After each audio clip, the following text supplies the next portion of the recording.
Hello and welcome back to the Decaf Bubble podcast with me, Abby. This is a podcast about creating conditions for creativity to thrive.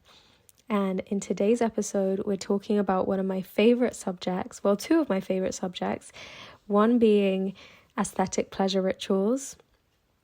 And I'm going to tell you exactly what aesthetic pleasure rituals are if you're new here. And the other subject being living cyclically, living seasonally. One thing that I'm really big on is living in a cyclical way and connecting with nature, whether it's connecting with the seasons of nature, whether it's connecting with the cycles of the moon or the cycles of the menstrual cycle. This really is such a key part of my philosophy, and I believe that nature holds a lot of wisdom about the creative process. And so when we learn to live in a cyclical way and, connect with nature and connect with the seasons, it teaches us a lot about how we can stay connected to our authentic creative cycles within ourselves as well, because we were not meant to be productive 365 days a year. It's not feminine, it's not natural. And so I have personally found it very healing to learn about the festivals in the pagan calendar and the Celtic calendar, and just like these old ancestral ways of relating to the seasons. So the next festival that is coming up in the pagan calendar is on the 1st and 2nd of February. It's called Imbolc. Imbolc is the Celtic name for the festival, but there are also other names for this, and I just want to mention that because it can be really interesting to research into this festival and kind of like track your own lineage and your own ancestry. My mother's family is Welsh, and so I actually found the Welsh name for this festival is called Gwyl Forwyn. I hope I'm saying that right. I don't actually speak Welsh, although I'd love to learn because it is an ancestral language for me. But anyway, that means that name means the Festival of the Virgin. Imbolc being the Celtic name, Imbolc is like the most popular name really in this modern resurgence of these festivals. So what does Imbolc represent? Well, it is kind of like that first awakening of new life, the awakening of spring. It's kind of like a little wink, a little shoot in the ground. It's not fully spring yet. Winter isn't fully over, but it's really about themes of rebirth and kind of promise, the promise of new life, fertility. It's about cleansing and purifying and renewal and this feeling of the return of light. The days are getting longer again, and it won't be long now until it's spring. It's probably one of my favorite of the pagan festivals because there's something really reassuring about having that marker, that halfway point of like, okay, Christmas is over, spring isn't here yet, but we have Imbolc, which is like celebrating that life is coming back. New life is coming back. Winter isn't going to last forever. So that is just a short summary about Imbolc. And as I said, Imbolc is next weekend. So I'm doing this episode now so that you have a bit of time to plan how you're going to mark it, how you're going to celebrate it. And I have 5 aesthetic pleasure rituals that I'm going to describe to kind of give you some inspiration. Before I get into that, I will just explain what an aesthetic pleasure ritual is if you're new here. So an aesthetic pleasure ritual is a ritual that you create and you design specifically to reconnect you with pleasure, beauty, and your inner aesthete. So it's basically about reconnecting you to your artistic sensibilities, your senses. It's kind of like an artist date, if you've read The Artist Way, but it doesn't have to be like outside of the house. It doesn't even have to be outside of your normal everyday activities. It's just making a dimension of your everyday life into something beautiful, and so that it kind of taps into that part of you that is like deeper than just the surface layer of like, oh, I'm just going around my day doing what I have to do, and just connecting on a deeper level to pleasure and your senses. And I think ritual in general is not something that we do a lot in modern Western society. Like outside of religious spaces, we don't really have a lot of ritual anymore. And so to ritualize something is really to make it sacred. And so we simply do that with our intention. We do that with our creativity and with making a little bit of extra effort, you know, to make your everyday life a little bit more beautiful and make something really personal and special to you and unique to you, so that capitalism could never replace it or sell it back to you. You know, it's really coming from something deeper. So your normal everyday aesthetic pleasure ritual doesn't have to be complicated. You can turn your morning coffee into a aesthetic pleasure ritual. You can turn really any aspect of your day-to-day life with just a little bit of intention, a little bit of extra attention. But for these rituals, we're actually going to get a little bit more detailed and elaborate, because I think every once in a while we need a really elaborate, like planned out extra pleasure ritual. So before I get into the rituals that we're going to talk about for Imbolc, I wanted to give you just a few tips for making a good ritual. Like, these are the things that I think every good ritual requires. The first thing is, a good ritual requires some planning and preparation.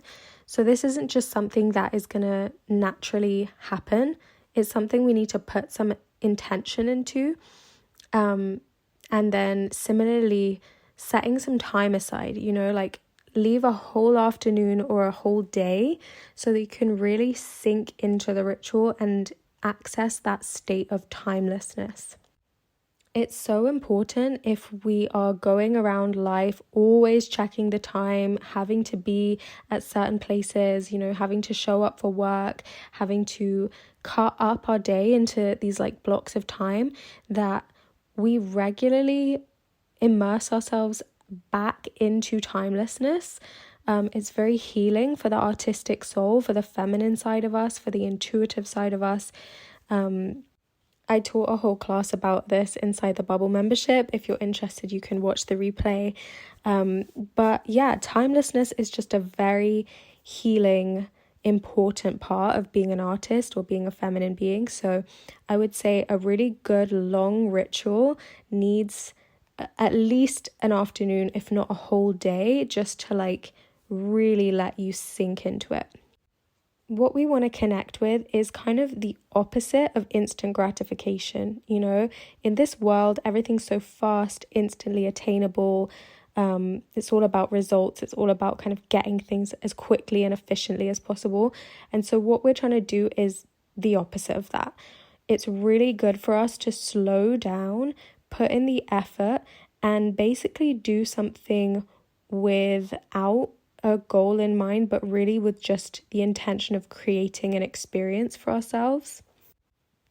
Okay, another aspect of a good ritual is that as much as you want to plan and like meticulously prepare for the ritual, you also want to have some space left for magic and improvisation and just your creativity in the moment. Another point is getting dressed up for it. Like, whatever your ritual is, I think a really big part of it is like how you dress up. Let it be ceremonious. Think about like religious ceremonies and how they wear their very best garments and they create this whole pomp and pageantry, you know, around something because they're saying this is important to us. So if you're doing a ritual, dress up because it shows that you are taking your ritual seriously and you see it as important. Especially for Imbolc, because at this time of year, like if you're like me, you've been kind of in hibernation mode, wearing your like tracksuit every day and like being so cozy and warm. It just feels good to the part of us that like wants to feel like hot and like sexy, like, okay, I'm coming back, you know, like it's not going to be winter hibernation mode forever. So yeah, definitely get dressed up for the ritual. And then finally, just make it your own, make it creative, put your unique flair on it. I'm sharing some ideas, but really like run it through your own creativity and make it something that's super unique to you and that you're going to remember. So let's get into the rituals. So the first one is tapping into the theme of cleansing, renewal, rebirth. And this is to have a cleansing goddess bath. So this is not just any bath. This is not just about having a wash. This is putting aside a whole afternoon or evening, clearing your schedule so that you can really drop into that state of timelessness and almost just create like a whole goddess bathing ritual. So to start the ritual, you want to cleanse your space, you want to clean up the bathroom, clean the bath. If you don't have a bath, you can use the shower, clean the shower. Like really get it nice and decluttered and like a good vibe, like it's a spa. And we want to get the lighting right as well. So obviously get a bunch of candles, or if you don't have candles, like some form of low lighting for the bathroom. Yeah, having overhead lighting with a bath is just a crime. Don't do that. So get your candles. Then we need something to smudge the space with, like Palo Santo, incense, herbs that you can burn and like cleanse the energy of the space as well. Then you want to think about what you're going to add to the bath. So bath salts, like Epsom salts, are really good for cleansing. You might want to add some oil or bubble bath or a bath bomb, just anything that like makes it, you know, extra special, something that smells nice. And especially if you want to connect specifically with Imbolc, you can research into specific herbs that are associated with this time. I always think that it's nice to take the time to get to know herbs and develop like a relationship with them, because they really do have unique spirits and unique qualities for us. One of my favorite herbs to work with is rosemary, because it's very available. Like I have it growing in my garden and it's very cleansing, and it just feels, I don't know, I just have such a like deep connection with it. So yeah, use herbs that you love and have connection with, like maybe you love lavender, but yeah, I think rosemary and chamomile, and there are a lot of herbs that are associated with Imbolc. So yeah, just spend some time to research that and choose what feels intuitively good to you. And this is what you're going to put into your bath to like bless the water and create good vibes for you to soak in. And yeah, if you don't have a bath, you could definitely like create some kind of salt scrub, like mix up some herbs with some salt and do like a salt scrub or something equivalent for the shower. Or even just using like essential oils and putting them on the floor so that they evaporate and kind of create like a steamy herbal infusion in the air. Okay, and then another aspect of this goddess ritual is that you need some kind of snack. So think about like a little cheese and crackers plate, or like some crudité, or like a fruit platter. There is just nothing more luxurious than lying in the bath and eating like an exquisitely prepared little snack plate. So yeah, definitely bring that. And this is a bath for all the senses. So of course we need a sonic aspect as well. So my suggestion is that you choose an album that is really going to take you on a journey and listen to that whole album from start to finish. Well, it might be a little bit long, so you might want to finish the album like when you're outside of the bath, but there's something about listening to a full album, especially if it's one that like you've always loved, but you maybe like haven't listened to the whole thing in a while. It's just a real palate cleanser, and it really helps you come home to yourself and kind of get into this reverie state of all the senses being alive and being reconnected to your artistic self, your artistic sensibilities. So yeah, that is what you're going to do inside the bath. And then when you emerge from this cleansing goddess bath, you want to have everything ready, like all of your lotions, all of your oils, all your skincare, maybe even a face mask. And you're going to get into like pajamas or like a silk robe and just stay in the state. Like, don't kind of jar yourself out of it too quickly. Stay in this reverie for as long as you can. Maybe have candles in the room or low lighting and just lounge around, rest, maybe journal. Just be in your exquisite bubble.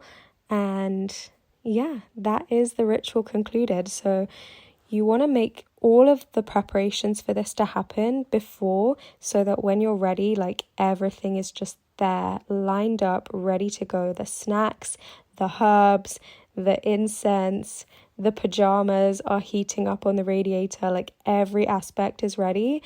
And then you can just flow through this divine experience and you will feel like a goddess by the end. Okay, the second ritual idea I have for you is designed to connect with the goddess Bridget. So Bridget is the goddess for Imbolc, also known as Saint Bridget. She has a lot of different names. And again, I'm going to recommend that you do some research and just learn about her and connect with her. But there's a beautiful practice. This is a very ancient Celtic practice of creating a Saint Bridget's cross.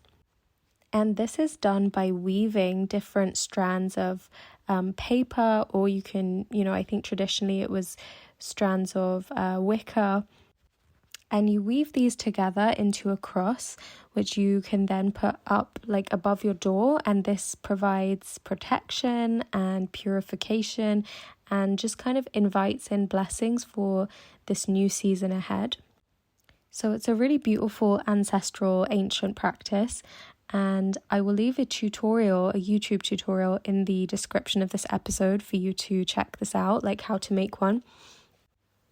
And one thing that I've done before, which I've really enjoyed, is actually writing my intentions and things I want to create and seeds that I want to plant onto the cross itself. So if you make the cross out of paper, like little strips of paper, and you'll see what I mean if you watch the YouTube tutorial, but you can actually write things or decorate these little pieces of paper.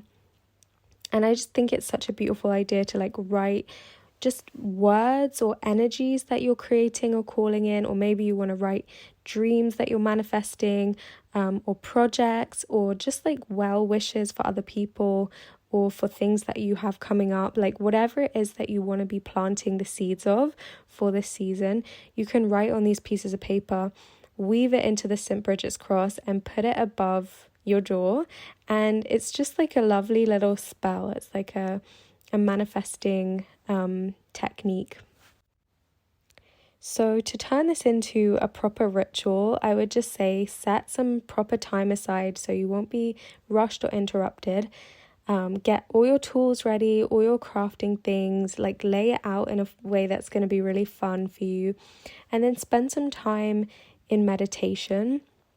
You could do a womb space meditation to begin to really connect with your creative energy. Maybe do some journaling to really think about the energies and the intentions that you're cultivating for this year. And this is like a really nice alternative to New Year's goal setting, like if that's not really your vibe. So that is the ritual of creating a St. Bridget's cross. And side note, we are actually going to be doing that ritual together inside the Bubble community next weekend. On the 31st of January, we're having an Imbolc seasonal gathering, which is when we come together on Zoom in the Bubble community, do some cute little activities that are connected with the season. We'll probably do a little meditation together. And then I think we're also just going to play some games because we did that for the winter social and it was really fun. So yeah, make sure to join us for that. It's going to be super fun, and there is currently a 7-day free trial to try out the bubble, which does end on the 31st of January. So I recommend getting in now if you've been thinking about joining. Okay, so let's move on to the third ritual. For the third ritual, you are going to go on a new life nature walk. So this is a nature walk where you're specifically looking out for signs of new life. So for this ritual, I suggest that you drive somewhere or get a train somewhere special where you don't normally go, like a forest or a body of water. Ideally, you want to go somewhere where you're not going to see too many people so that you can really just get into your own bubble and connect with nature. If you have a dog, take your dog as a companion. Otherwise, go alone. And you want to also bring a snack. A lot of my activities involve snacks. Snacks are important to a tourist like me. So bring yourself like a little biscuit or a little, I don't know, chocolate or a little tangerine, and bring a drink. Bring your favorite drink in a flask. So you've really like got, again, all of the senses involved. We want to allow a lot of time for this walk again, so we can sink into that sense of timelessness. I'm sure you're sensing a theme here.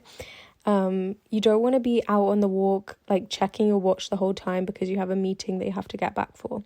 This is something you want to plan where you have a good chunk of time, a good afternoon for just sinking into a reverie.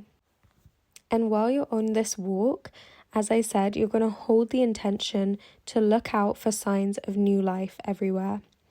And this is such a beautiful symbolic act because even though it's still winter, there are so many signs of new life. So pay attention to the snowdrops and the crocuses springing up in the ground, maybe daffodils, fresh green moss, vibrant green shoots, nettles, birds singing, just all the signs of spring that are on their way.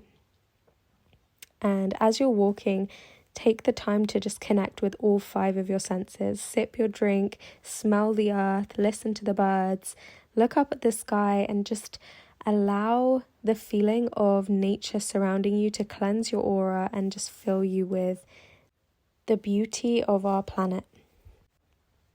Okay, the 4th ritual is to have a virgin feast. And this is kind of named after the feast day, the Feast of the Virgin, which is the Welsh name for Imbolc. And the idea for this ritual is simply just to have a really special, beautiful meal. So you can do this alone or you can do this with loved ones.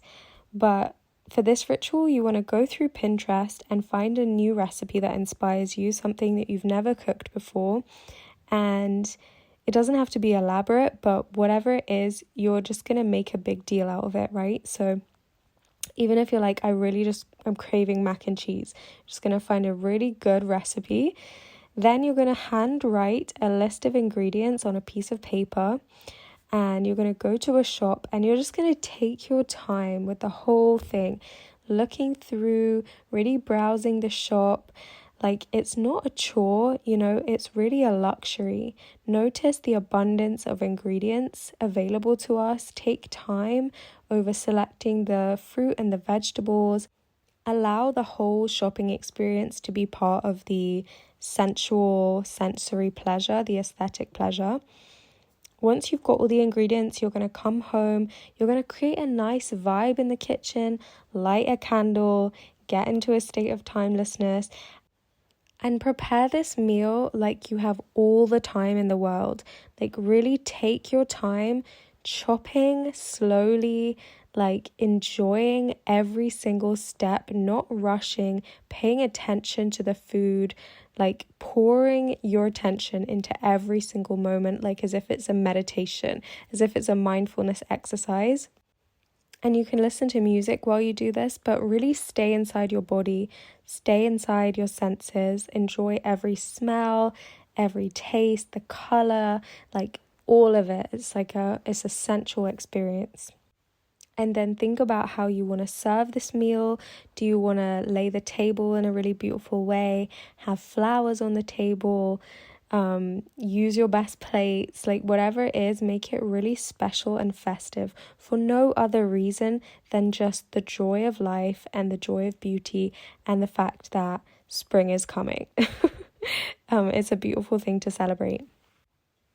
And then don't forget that you want to also dress up nicely for this. So you want to put on a lovely outfit where you feel good and do your hair, do your makeup, wear perfume, sit down and just enjoy this meal. And if you're thinking that is way too much effort to go to for a meal on my own, think again. Like, imagine if you actually did all of this and you just sat down and ate this meal on your own.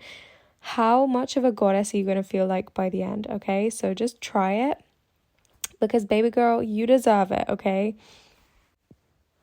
And the final ritual I'm going to share with you today is writing a poem. So the reason this is a ritual for Imbolc is because Bridget is a goddess who's associated with poetry and the arts. So we're going to honor Bridget through creative writing. And you can do this even if you don't consider yourself a poet or a writer. For this ritual, you are going to romanticize the poetic side of you by putting on a cute little outfit, like maybe a little, I don't know, a little beret or something cute and artistic. And then you're going to go and get inspired by going to a bookshop. And you're just going to sit in the poetry section for a little while. You're going to pull out a few different poetry books. Just read a few poems and just get into that mindset. Just get into the mindset of like, not everything in life is about goals and outcomes and achievements and metrics. And some things are just about beauty and just appreciating things, observing life, creating beauty out of the ordinary. And we all remember this deep down in our souls, that like art has inherent value. It's not about the likes. It's not about, you know, how people respond or if it gets published or if this person likes it or whatever, if we impress anyone with our work. It really is just about the inherent vibes, the inherent value of art itself. And so, yeah, we're going to go to a bookshop, we're going to look through the poetry books, and we're just going to see what hits us and what moves us and what we start to feel and what we start to notice. And once you feel like you're in a little bubble of inspiration, you're going to take yourself to a nice little cafe, you're going to buy yourself a coffee, and you're just going to sit and people watch. And you're just going to notice what you notice. And then at some point, you are going to create a poem with the following prompt. So this is one of my favorite prompts for writing poetry. It's so simple. It's not about writing a good poem. You don't have to share this, but you're simply going to make a list of ordinary things that you found beautiful. Okay, so, and it's especially lovely to do this in a handwritten notebook. So you might want to bring a notebook with you to the cafe, or you might want to do this when you get home. But you're going to sit down and you're going to make a handwritten list of ordinary things that you found beautiful. And it doesn't even have to be that day. It could be recently, but it could be that day. It could be things you notice. Poetry is really not about having lofty genius ideas. It's really just about noticing. It's just about paying attention and allowing your own point of view to come through by sharing what you notice and what you find beautiful. So maybe you're sitting in the cafe and you're just noticing the condensation on the window and the rain hitting the glass and sliding down outside. Maybe you notice a really sweet interaction between strangers and you write that down. You notice there are little cherubs carved on the building, on the front of the building opposite you in the street. All of these kinds of things we notice when we start paying attention. So you're going to make a list of ordinary things that you find beautiful, and that is going to be your poem. It's no more complicated than that. It's not about crafting some kind of meaning or some kind of running thread, although you might find that when you finish your list and you read it through, there are some running threads, there are some themes and ways that the things connect. And that is just the magic of poetry, that's the magic of life and the subconscious. So enjoy that. It's so romantic. I think it's just so romantic to just sit and romanticize life. And if you want to take it a step further, you could actually allocate a whole notebook to collecting beautiful things, and then anytime life gets too mundane and serious and you start forgetting your whimsical, poetic side that sees magic everywhere, you can just dip into your notebook and read a few things from that list, and you'll be connected back to your inner aesthete and your inner romantic. So those are my ideas for how to celebrate Imbolc this year. As I said, Imbolc is on the 1st and 2nd of February, so next weekend. So hopefully you have some time to really plan a special ritual for that weekend. I'm definitely going to do at least one of these rituals to mark Imbolc next weekend. And as I mentioned, I'm also going to be holding a celebration, a seasonal gathering inside the Bubble community, which I will leave details for in the description of this episode. And you can sign up for the Bubble community with a 7-day free trial. I highly recommend checking it out if you're looking for a community of artists and creatives and entrepreneurs who are pursuing their dreams, pursuing their creative goals and visions, but doing so in a way that is cyclical and feminine and intuitive. It's a whole vibe inside the Bubble, so come and check it out. And I really hope you enjoyed this episode. Let me know which of the rituals that you are planning for your Imbolc celebration. And until next Sunday, stay well, and I will speak to you soon. Bye.